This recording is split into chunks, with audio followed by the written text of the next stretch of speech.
Good morning, everyone. Good morning from Windsor, Ontario. So before I move forward, let me introduce myself again. My name is Parsai. I'm a regulated Canadian immigration consultant. I teach immigration consulting at Ashton College, and today I'm actually running my live from my hotel room in Windsor, Ontario after 15 months. This is the first time I'm traveling. So excuse me if we don't have proper lighting here and if extra noise is out there, but I just wanted to connect with you anyways and talk to you about what is happening in the world of immigration. And if you have some questions, I will definitely answer those questions as well. So before we move forward, let me pull the news. So you can check out the latest news on immigration to Canada by visiting settler.news. Just type it here. Also in the chat box. So what happened to our chat box? Oh, here it is. Settler.news. Okay, so this is what I have to share with you. The first one is about express entry draw. So the latest draw was on June 24th, and the government of Canada continued inviting only Canadian experience class applicants. They didn't invite federal skilled trades or federal skilled worker. The number of invitation was 6,000, and the CRS score, the minimum, dropped to 357, with the exception of that special draw that we had in February that they invited 23,000 and the CRS dropped to 75 at that point. We never had a CRS point this low for express entry. So this is great news for people who have Canadian experience. This means that in the past 3 years, you have worked in Canada under an occupation that falls under National Occupational Classification 0, A, or B, and it needs to be a full-time paid job. Then you qualify to apply. Of course, if you are apply under NOC 0 or A, you also need to take a language test, and your language minimum score under any ability needs to be CLB 7, which is Canada Language Benchmark 7. And if you are basically other kind of jobs that fall under NOC B, then your benchmark needs to be CLB 5 or higher. So that's the first piece of news. In fact, we had another draw right before the regular express entry for Canadian experience class, and that was for PNP. They invited 1,002 people under PNP, and if I'm not mistaken, the draw was on June 23rd, and they invited 940 people. The lowest score was 711. Now it may look high, but the fact is that when you have a PNP invitation, you receive up to 600 points from the province. So this means that the lowest score without the provincial support could have been as low as 111, which is amazing for PNP applicants. The reason that we see the PNP draw here is because many provinces have continued to inviting people to Canada to apply. I have on my list, for example, for the past week, I have at least Ontario and Alberta. And I just take a look at Ontario PNP. So what Ontario did, they invited several people, and I don't remember how many people they were invited, but pretty much many people whose destination was supposed to be Ontario, or they selected all provinces, and their score, CRS score, fell between 464 and 467, and their jobs were under one of these 10 occupations. They were invited by Ontario. The occupations that Ontario decided to invite, they were banking, credit and other investment managers, or NOC 0122, advertising, marketing and public relations managers, NOC 0124, other business service managers, NOC 0125, corporate sales managers, NOC 0601, financial auditors and accountants, NOC 1111, financial and investment analysts, NOC 1112, human resource professionals, NOC 1121, professional occupations in business management consulting, NOC 1122, registered nurse and registered psychiatric nurses, NOC 3012, and business development officers and marketing research and consultants, NOC 4163. This doesn't mean that Ontario in the next round will invite these occupations, but based on the necessities of the province of Ontario. By the way, Ontario is the province that has the largest city in Canada, which is Toronto, and also the capital of Canada, Ottawa, is located in Ontario. They realized that they need these occupations. That's why they invited those people. But as you can see, because the scores were very high, 464, 467, we're probably looking at some federal skilled worker class applicants that they were actually invited under this group. The other invitation that we had last week, and by the way, if you have any questions, just feel free to post your questions. I will definitely answer your questions when I'm done with the news. So don't worry about it. You don't also need to repeat your questions. I will definitely get back to you. The next one is about Alberta. So Alberta, in fact, invited a lot of people to apply.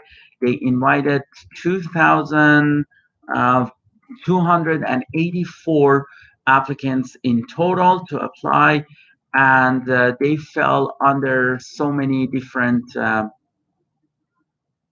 programs. So, for example, 184 people were invited under express entry. So if you can check out the news on our website for more details.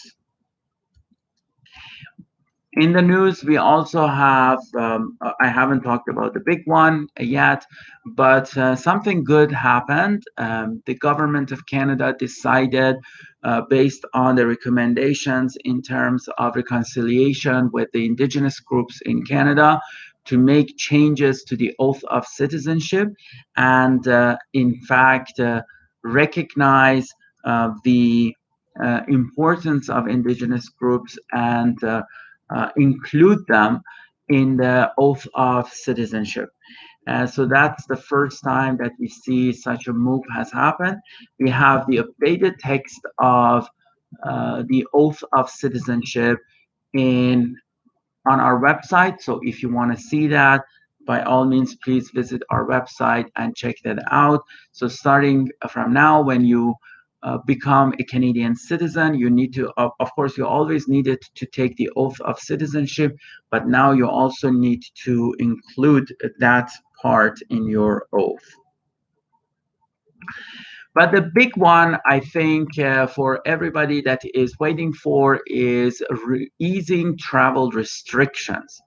So the government of Canada finally decided to remove certain travel restrictions. So those travel restrictions will affect these people who have the right of entry to Canada, that is Canadian citizens, because Canadian citizens are protected under Section 6 of the Charter of Rights of Canada, or Constitution Act 1982. and also permanent residents of Canada because they are protected under Section 27 of the Immigration Act to enter Canada. And on top of that, we have foreign nationals that travel restrictions do not apply to them. And these are the foreign nationals that by default, it is considered that their travel to Canada is non-discretionary. So in other words, they have no option and they have to travel to Canada.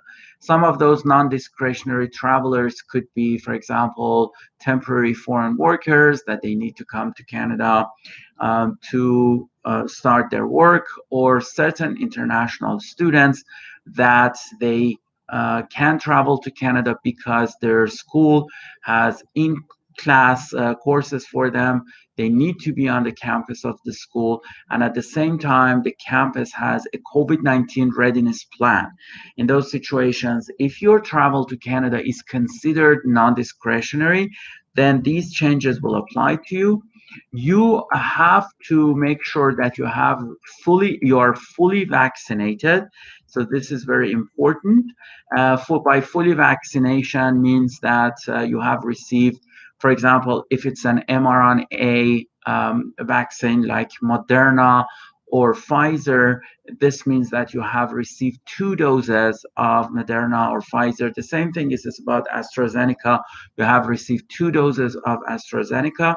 And if you have received Johnson and Johnson, then it is 1 dose. But at the end of the day, when you receive your second dose, you need to wait also 2 weeks from the second dose. Then that's when you are considered fully vaccinated. So if you are fully vaccinated, then and you fall under those groups that their travel to Canada is non-discretionary, or you have the right to enter Canada, then you may get exempt from these things.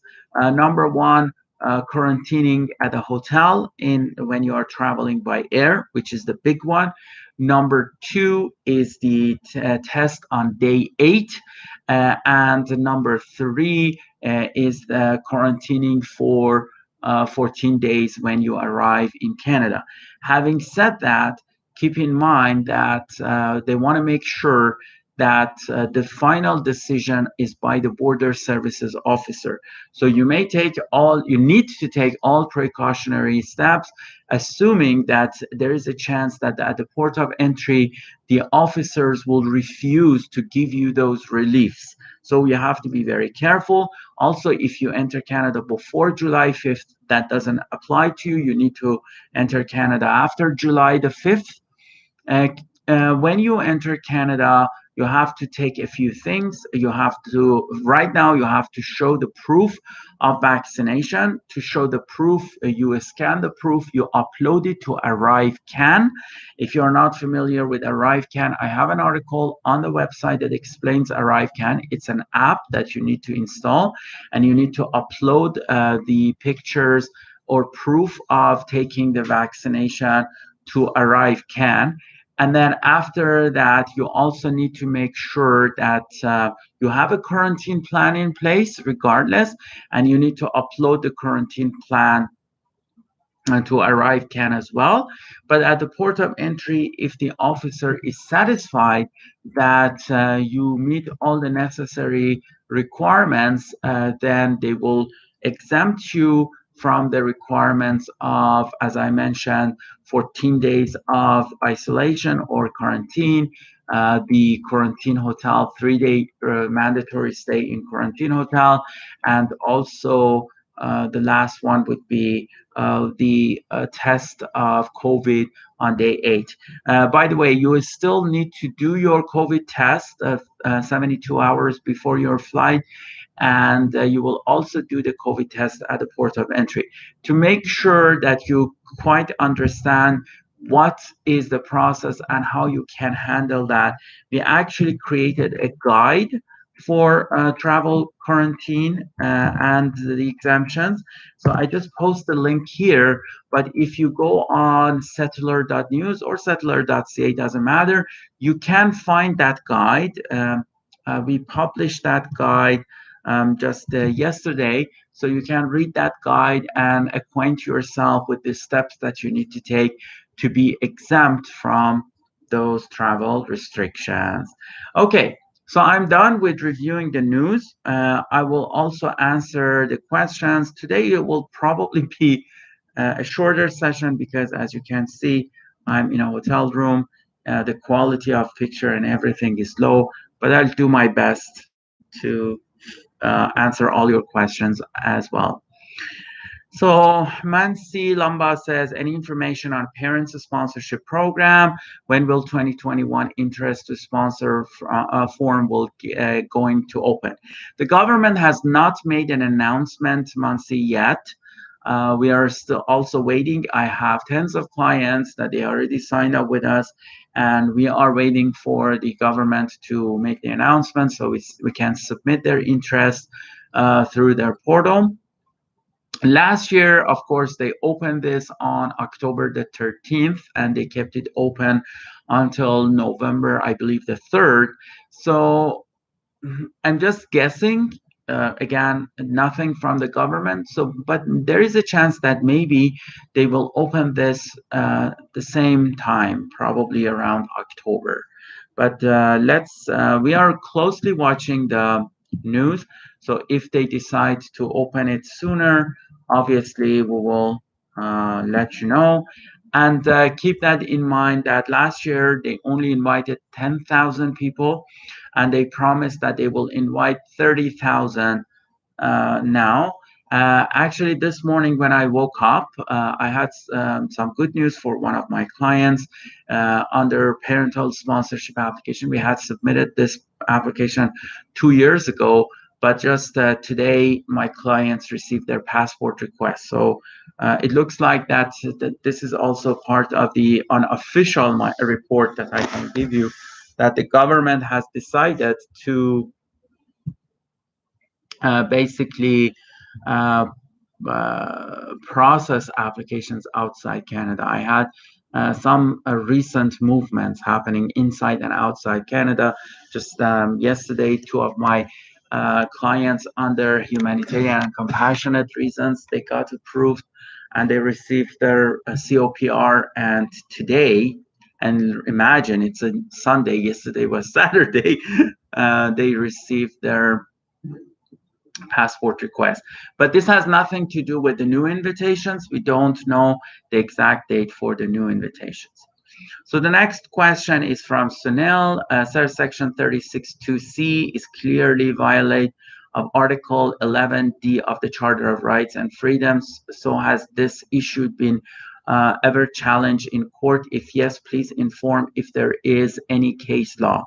So simply put, Sunil, first of all, Section 36(2)(d) only affects foreign nationals. And something that, and for those people who don't know what Section 36(2)(d) is, it's about inadmissibility to Canada under criminal offenses that occurred outside Canada. So in other words, if you committed an offense outside Canada, and that offense is also an offense inside Canada, then, and you are convicted outside Canada, so you committed, then in this situation, you will be become inadmissible to Canada. Having said that, this only affects foreign nationals. The protection by default is giving to under the charter, it's only given to Canadian citizens and permanent residents. There are I am not, by all means, I am not a charter expert. That's not my area of practice, but it's very unlikely that anybody has ever challenged this for foreign nationals. I don't know. I don't think that has ever happened. And honestly, even if somebody tries it, I don't know if that will be that they will succeed. Okay, but again, I'm not a charter expert. I don't know Constitution. That's the area of practice of lawyers. I'm a Canadian immigration consultant. Okay, so the next question is from Sam J. Good morning. If possible, apply T13 work permit just before the PGWP expire if employer is willing to support with all documents if the person already worked the same employer 1 year. Sanjay, you keep coming back and asking the same question, and now I suspect that you are one of my clients, that we already have talked about this. So I'm not going to repeat this the answer here. And if you are not one of my clients, by all means book an appointment with me, and I will happily review your case and answer you, because you also asked the same question last week, and I honestly don't know what you expect me to say. So the next one is from Riz Hale. So part 1 of 2. Okay.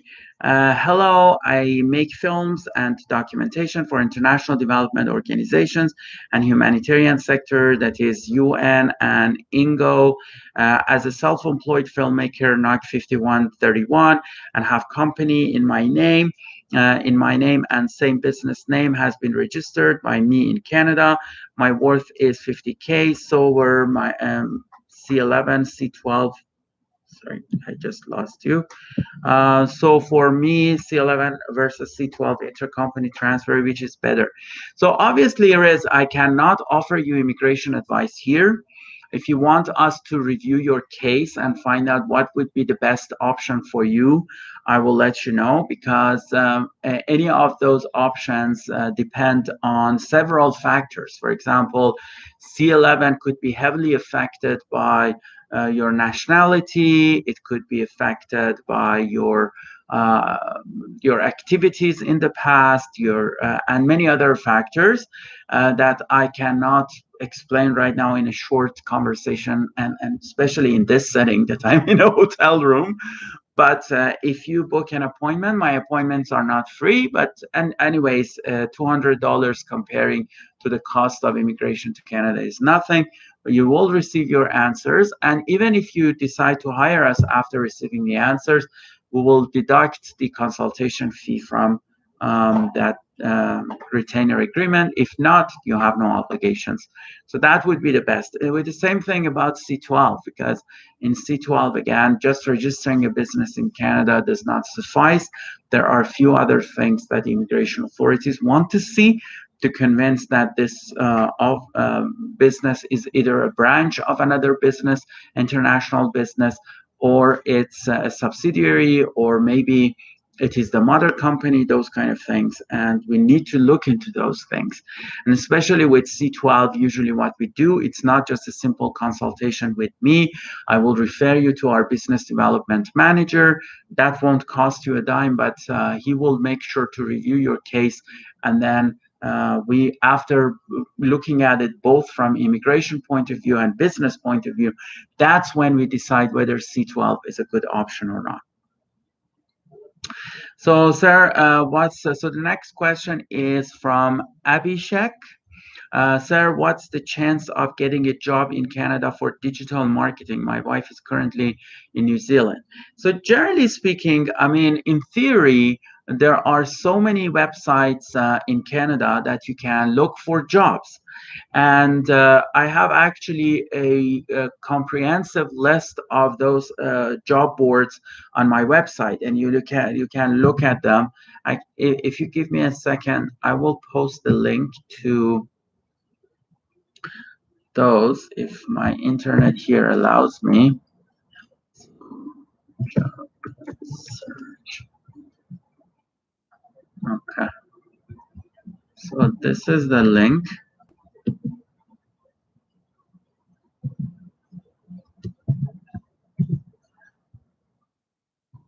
Okay. So I'm going to post the link here. You can look at those job search sites to see if this is what you're going to do, to look for jobs in Canada. But at the end of the day, most Canadian employers, they think traditionally they want to see their employee in person.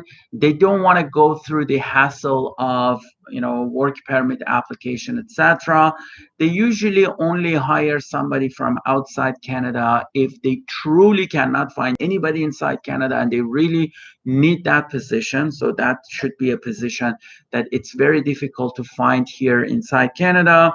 or maybe you are a close friend or relative or family member that they want to take it to the next step and do whatever it takes to assist you to come to Canada. So the chances of finding a job in Canada and getting hired by a Canadian employer are not high. Regardless, before COVID-19, we had more than 300,000, actually 400,000 international workers in Canada. Now, about 98, 96,000 of them, they went through the LMIA process. The other 300,000, they were actually uh, went through the international mobility program. It means that they were exempt from the requirements of labor market impact assessment. So many of those people, they actually received their work permit not from an employer, because they had an open work permit, for example, after finishing their studies in Canada, or because their spouse or their common law partner had received a study permit or work permit in Canada. But generally speaking, there is a chance and hope, but that chance and hope is not high.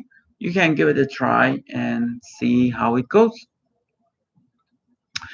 And of course, there are out there people that they tell you that they will find you jobs in Canada. They ask for money in return to that. Be careful with that. There are a lot of scam. There are many people that they abuse. Those people who are seeking job opportunities in Canada. So be very careful when it comes to those people who try to scam you. Okay, and by default, nobody can charge you money to find you jobs in Canada. That's by default. Okay. So the next one is from Ejneb Romero. Hello, sir. Regarding work permit, I'm currently working under closed work permit and recently applied for TR to PR pathway. Am I going to be given an open work permit in case I got through the pathway? That's a very interesting question. Thank you very much for bringing this up.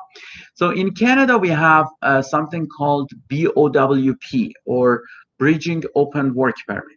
And Bridging Open Work Permit is a work permit that the government of Canada gives to people who are usually skilled workers who are working inside Canada.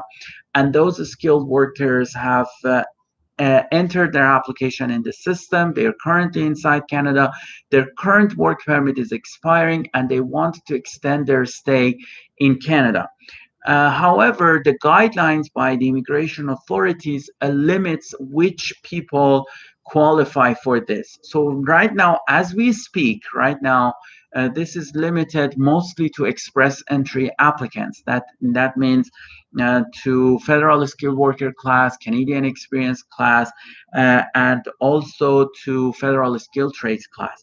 The guideline has not been updated for TR to PR pathway, so we don't know whether they will extend it to TR to PR or not. But what I'm hoping for, that the answer to your question would be yes. So either of these will happen. Either they will update the guidelines to add TR to PR pathway, or somebody who is more courageous will submit a BOWP application under TR to PR pathway and see how it goes. But right now, we don't have that option. So unfortunately, as we speak, if you look at the text of the IMP, TR to PR pathway is not there. But will they add this to their list? Yes, there is a chance that they will do that. Okay, there is another question from Sunil. So Sanel says, sir, when we apply for immigration, the Canadian laws come into play, and therefore charter rules apply there also. Moreover, the charter applies to everyone who applies under the Canadian law, and Article 11 says any person, no one who applies under Canadian law is also covered under the charter. So Sanel, again, I must emphasize, I'm not a lawyer. And I'm also not, by all means, even slightest close to the understanding of the Canadian Charter of Rights. But what I can tell you is that definitely government is not willing to expand the definition of a person to a foreign national, especially if that foreign national does not live inside Canada. And I think, I'm not quite sure, but I think there has been instances that they challenged that, and that was also the stance of the Supreme Court of Canada. Again, I must emphasize, this is not my area of expertise. I'm a layperson when it comes to the Constitution Act, but imagine for a second that the Charter of Rights applies to everybody in this world instead of people who live inside Canada. It will be a paradox on its own. There is no way you can do that, because now you cannot deploy your forces outside Canada to kill people and fight with other people. It will create so complications when it comes to Canadian defense mechanism and issues such as this one, that you basically are telling me that if somebody committed an offense outside Canada, then we have to allow that person to enter Canada because this is this person's charter rights. Just think about that from a layperson point of view. If somebody manages to defeat 36(2)(c), it simply means that we allow criminals to enter Canada because we are not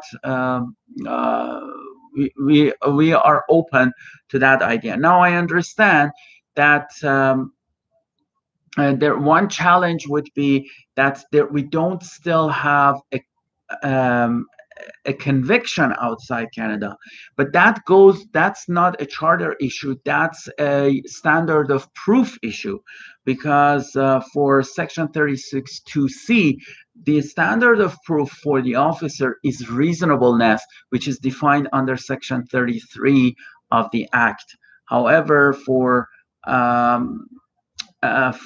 a criminal offense conviction, the standard of proof is beyond reasonable doubt. And that's why it opens the doors for the immigration officers to practice 36(2)(c).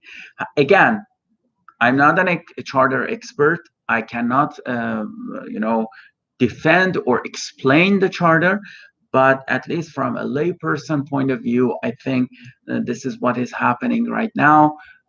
And I don't think anybody has challenged that, or maybe they have. I don't know. Okay, so today, as you know, I'm not in my regular settings. I'm in Windsor, Ontario, the beautiful sunny Windsor, Ontario, from my hotel room. So the lighting was bad, the picture was shaky. I'm sorry about that, but I will come back next week as a regular session. I will be more than happy to run the session again. For those of you who don't know me, my name is Al Parsai. I'm a regulated Canadian immigration consultant with 10 years of experience as an immigration consultant. I hold a Master of Laws in dispute resolution from York University, and other masters in counseling psychology. I have been teaching immigration consulting at Ashton College for the past almost 5 years. And I'm the author of the bestseller book, 88 Tips on Immigration to Canada. Please visit 88tips.ca to purchase the book. Please subscribe to our channel, enable notifications. We will be live every Sunday at 10 a.m. Eastern Standard Time. And if you speak Farsi or Persian, I also have live sessions on Fridays at 10 a.m. on Instagram. See you next week. Bye now. And thank you very much for attending this session.